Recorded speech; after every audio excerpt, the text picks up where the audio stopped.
come here. I got something to talk to you about. Oh my gosh. So I was thinking, we have not gone shopping for a while. No, we haven't. I know. And I don't know. I mean, you got your booty shorts. That wasn't too long ago. My little dance ones. Yeah, those were really cute. But you know what I really need? What do you need? A new pair of shoes. Everybody needs a new pair of shoes. And not the kind of shoes you wear outside unless you want to get some attention.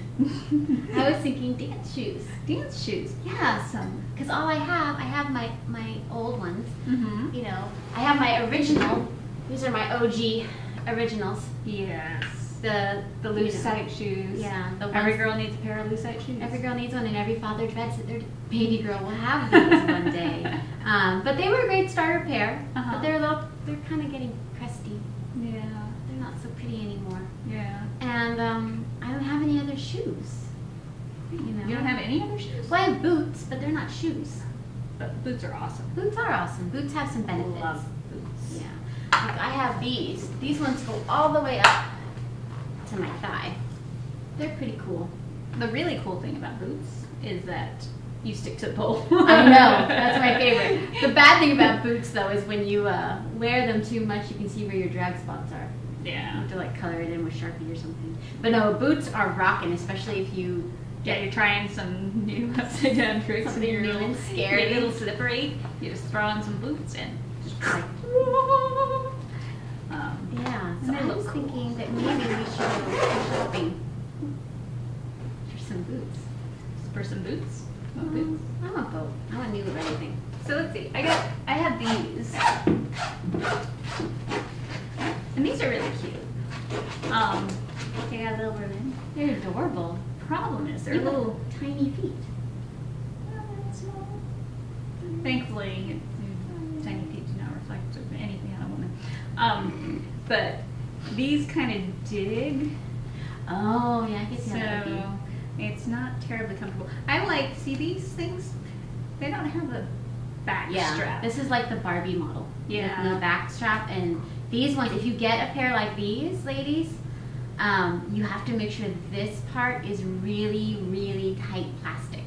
Because if you can get your foot into this easily, it can fly off of your foot really easily. So you want to have to like shove your foot in and then sort of melt the plastic around with the body heat. Yeah, which is really uncomfortable at first. Yeah, I have these also, and they were super tight when I got them. And I hated wearing them because they were so tight and they hurt my foot. But I was told, make sure they're tight, otherwise it'll fall off and it'll slide. So now they did eventually kind of stretch and mold to my foot, and they feel a lot better now. These are actually pretty comfortable. These are not so much because of the little tiny It's because strap. it's narrow here. Yeah. Yeah, I think that's something, if you guys are looking for your first pair of shoes, definitely want a wider strap. And most people prefer to have a back strap. I've noticed. Of course, when I bought mine, I was just like going for what the highest thing I could possibly find within my price budget. So these are 6 3/4 heels. Wow. That was mine first. Dang, Yeah. those are tall. Yeah, it was awesome.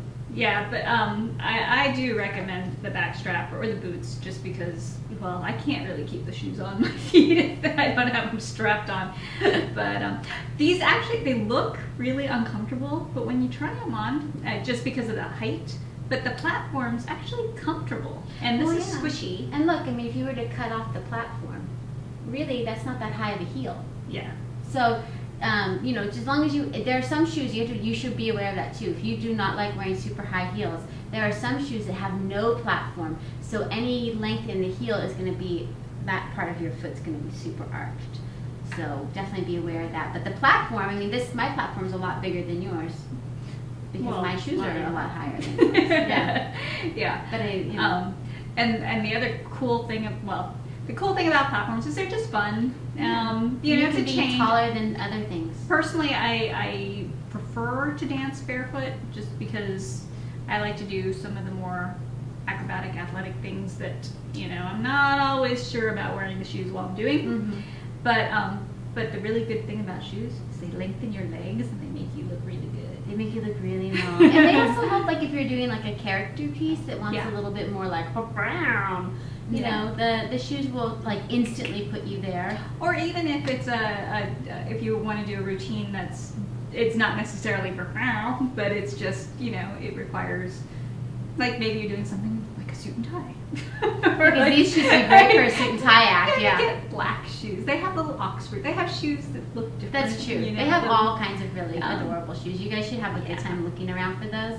And I can tell you, before you go buy a pair, try to find like a novelty store or, you know, a sex shop near you that carries shoes so you can try them on.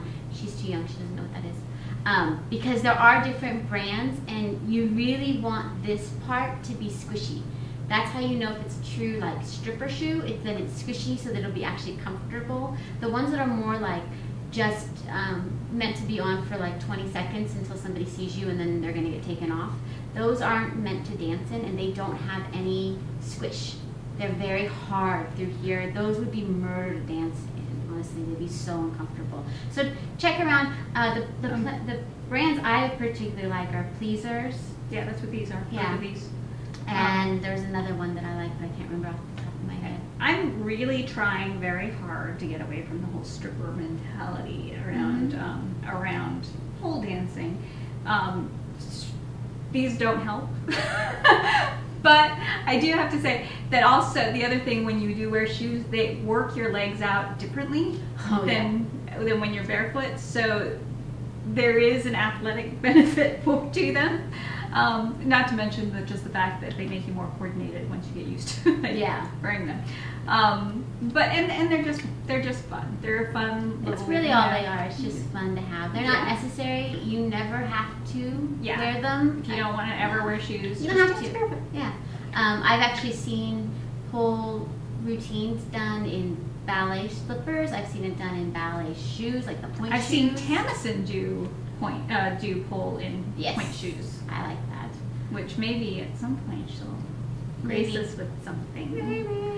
But there's a lot of different. I mean, you don't have to wear you don't have to go, downtown kind of thing to get shoes. If you want to wear something that covers your feet, there's lots of different dance options. They do have more sedate options. Yes, or just like a jazz shoe if it just hurts your feet to turn. Like if your pole's on carpet, that might every once in a while you get like that carpet burn feel on your feet. Mm-hmm. So there's things that you can buy to cover the pads of your feet. I should have been wearing shoes too.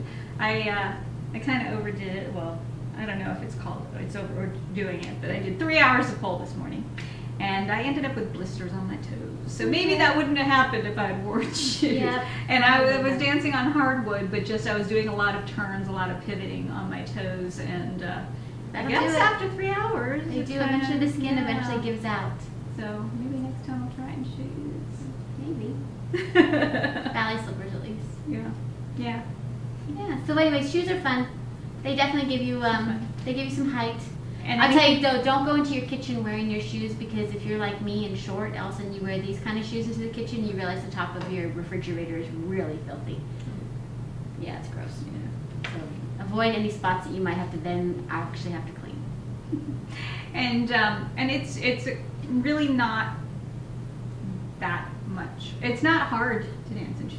No, once you get used to wearing them, it's actually easy, and some of the moves actually become easier, especially on a spinning pole, because your momentum is actually guiding you forward, because you're basically on your tiptoes, just like how we teach you to dance up on your tiptoes. That's how you are in the shoes, and then they have this little ridge right here that you can actually roll through. So now you're tipped even more towards the pole, and your weight's going all the way towards it, so you get a lot of really great momentum on the vinyl sticks. Yes, that helps too. There's a lot of cool things about vinyl. Yeah, just get used to walking in them first.